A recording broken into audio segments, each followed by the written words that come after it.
అసలు నిజమైన బలమంటే ఏంటి? అహంకారమా? లేక ప్రశాంతమైన ఆత్మవిశ్వాసమా? రండి, ఈరోజు దీని గురించే మాట్లాడుకుందాం. వినయం చాలాసార్లు దీన్ని బలహీనత అనుకుంటారు. కాని అదే అసలైన బలాన్నిచ్చే ఒక సూపర్ పవర్ అయితే దీన్నే సార్వభౌమ వినమ్రత అంటారు.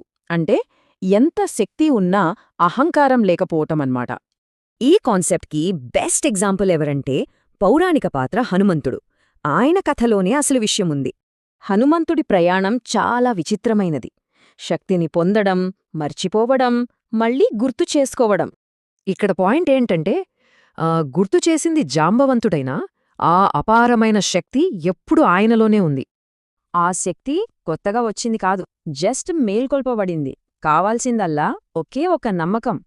చూశారుగా, తన బలం గుర్తుకురాగానే ఎంత మార్పు! ఇది నిజంగా ఓ డ్రమాటిక్ ట్రాన్స్ఫర్మేషన్. ఇంత చేసినా ఆ ఘనత ఎప్పుడూ తనది అనలేదు. ఆయన బలం కేవలం రాముడి సేవకే అంకితం.